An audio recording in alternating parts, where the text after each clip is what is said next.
Chers amis, trois principes divins élémentaires pour s'établir fonctionnellement dans la victoire de Jésus-Christ et bâtir son royaume dans notre vie. Premier point, ces 3 points se divisent en 3 parties: délivrer, sauver, exaucer. Premier point, délivrer. L'Esprit de Dieu pousse le peuple d'Israël à quitter l'Égypte, son lieu de captivité. C'est ainsi que, sous l'impulsion du Saint-Esprit, le peuple d'Israël est contraint de quitter l'Égypte, son lieu de captivité. C'est le temps de Dieu pour délivrer son peuple, c'est son heure. Lorsque le Pharaon laissa partir le peuple, Dieu ne le conduisit pas par le chemin qui passait par le pays des Philistins, même si c'était le plus direct. Dieu se dit en effet, le peuple pourrait éprouver des regrets en rencontrant la guerre et retourner en Égypte. Dieu fit donc faire au peuple un détour par le chemin du désert vers la mer des roseaux.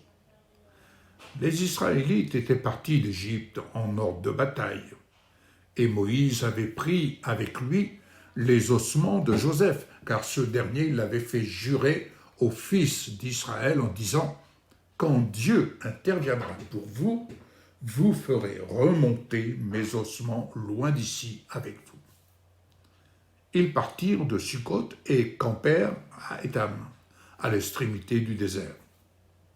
L'Éternel allait devant eux, le jour dans une colonne de nuée pour les guider sur leur chemin, et la nuit dans une colonne de feu pour les éclairer, afin qu'ils puissent marcher jour et nuit. La colonne de nuée ne se retirait pas de devant le peuple pendant le jour, ni la colonne de feu pendant la nuit. Vous lisez cela dans Exode 13, versets 17 à 22. Deuxième point, sauver. La révélation du plan de salut établi pour son peuple. Le peuple d'Israël dans l'impasse face à la mer Rouge, le moyen de sortir de cette impasse se révèle lorsque, sous la conduite de Moïse, Dieu révèle le chemin du salut à prendre, qu'il ouvre dans la mer Rouge. Quel miracle! Le chemin du salut pour le peuple d'Israël, le chemin de perdition pour l'armée égyptienne. Car l'Éternel dit à Moïse, parle aux Israélites qu'ils reviennent camper devant Pi-Hahiroth, entre Migdol et la mer, vis-à-vis de Baal-Tsephon. C'est en face de cet endroit que vous camperez, près de la mer. Le Pharaon dira des Israélites, ils sont perdus dans le pays prisonnier du désert. Mais j'endurcirai le cœur du Pharaon, et il les poursuivra. Mais le Pharaon et toute son armée serviront à faire éclater ma gloire, et les Égyptiens sauront que je suis l'Éternel. Tout se passera ainsi. On annonça au roi d'Égypte que le peuple avait pris la fuite. Alors les dispositions de cœur du Pharaon et de ses serviteurs envers le peuple changèrent. Ils se dirent, qu'avons-nous fait en laissant partir Israël? Nous n'aurons plus ses services. Le Pharaon attela son char et prit son peuple avec lui. Il prit 600 chars d'élite ainsi que tous les chars de l'Égypte, chacun avec ses combattants. L'Éternel endurcit le cœur du Pharaon, roi d'Égypte, et le Pharaon poursuivit les Israélites. Pourtant, les Israélites étaient sortis ouvertement d'Égypte. Les Égyptiens les poursuivirent et tous les chevaux et les chars du Pharaon, ses cavaliers et son armée les rattrapèrent alors qu'ils campaient près de la mer, vers Pi-Hahiroth vis-à-vis de Baal-Tsephon. Le Pharaon approchait, les Israélites levèrent les yeux et virent que les Égyptiens étaient en marche derrière eux. Ils éprouvèrent une grande frayeur et crièrent à l'Éternel. Ils dirent à Moïse, Est-ce parce qu'il n'y avait pas de tombeau en Égypte que tu nous es emmenés dans le désert pour y mourir? Que nous as-tu fait en nous faisant sortir d'Égypte? N'est-ce pas précisément ce que nous te disions en Égypte? Laisse-nous servir les Égyptiens, car nous préférons être esclaves des Égyptiens plutôt que de mourir dans le désert. Ah. Moïse répondit au peuple, « N'ayez pas peur. Restez en place et regardez la délivrance que l'Éternel va vous accorder aujourd'hui. En effet, les Égyptiens que vous voyez aujourd'hui, vous ne le verrez plus jamais. C'est l'Éternel qui combattra pour vous. Quant à vous, gardez le silence. » L'Éternel dit à Moïse, « Pourquoi ces cris? Dis aux Israélites de se remettre en marche. Et toi, lève ton bâton, tends ta main sur la mer et fends-la. Ainsi les Israélites pénétreront au milieu de la mer à pied sec. Quant à moi, je vais endurcir le cœur des Égyptiens pour qu'ils y pénètrent après eux. Et le Pharaon, ainsi que toute son armée, ses chars et ses cavaliers feront éclater ma gloire.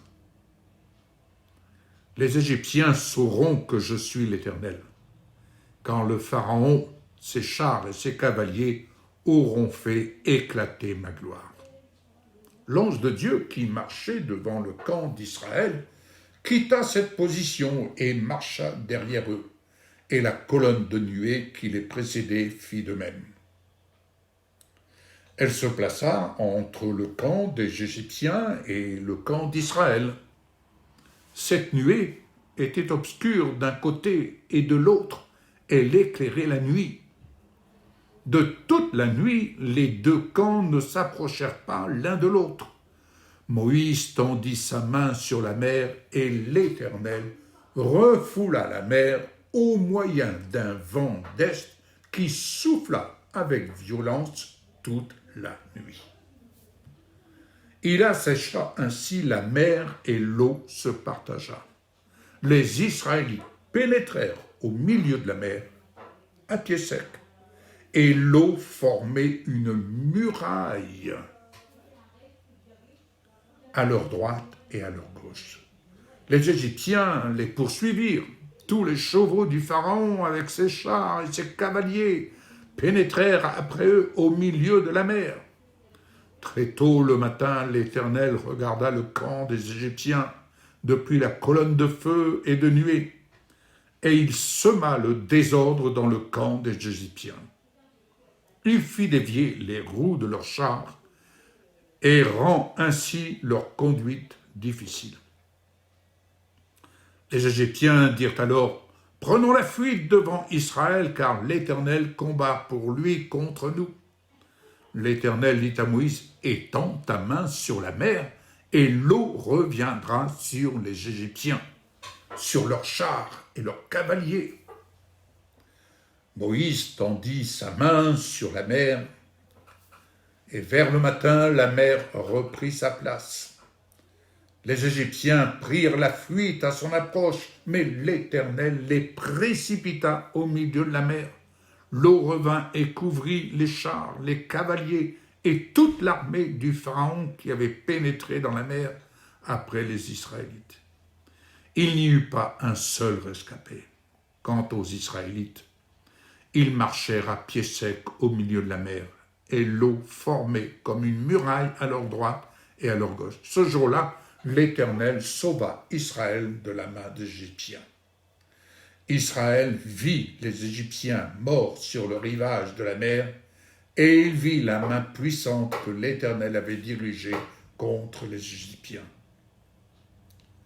Le peuple craignit l'Éternel et il eut confiance en l'Éternel et en son serviteur Moïse. Exode 14, versets 1 à 31. Troisième point, exaucé. Le peuple est dirigé pour aller s'établir dans le pays de la promesse.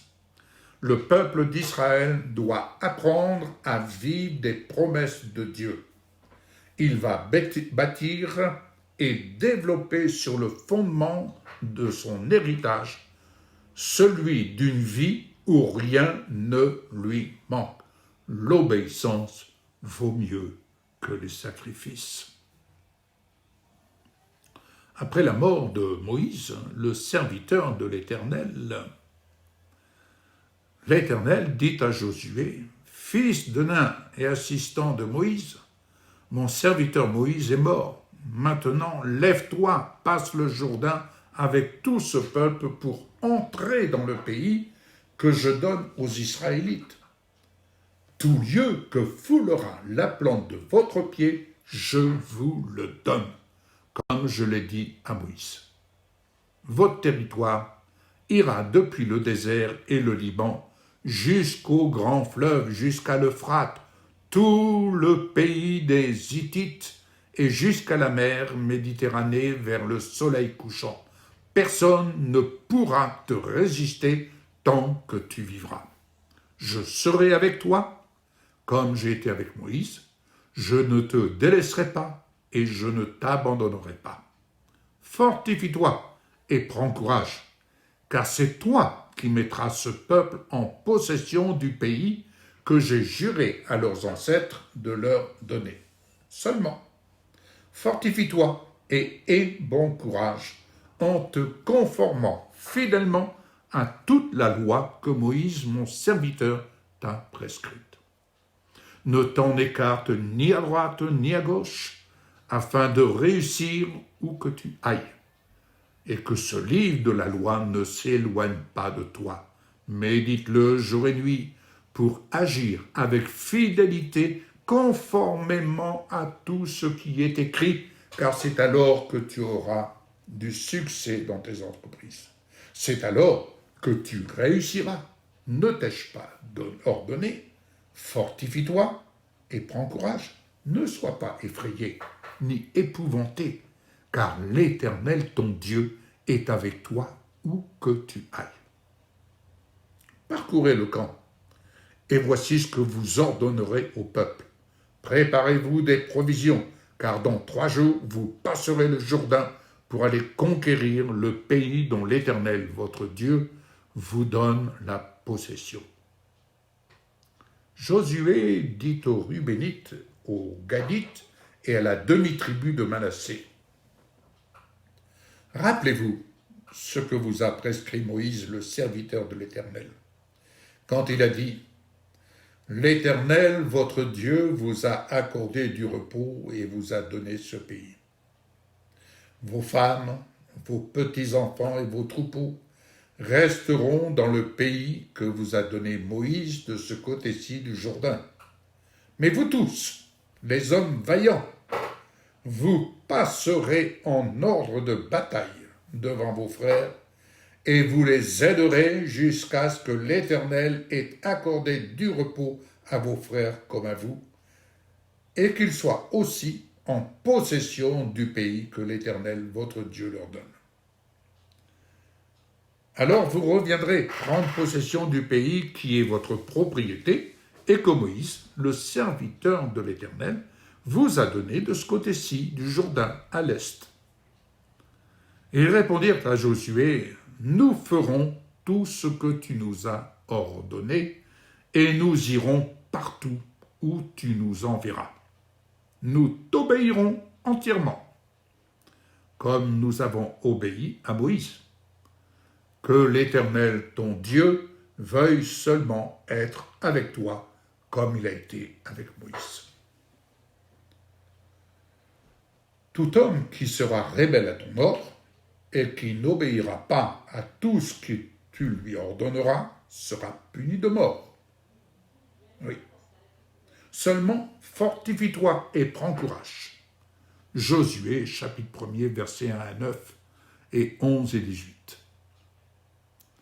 Afin que les bien-aimés soient délivrés, sauve-les par ta main droite et exauce-moi. Psaume 108, verset 7. Que Dieu vous bénisse. À très bientôt.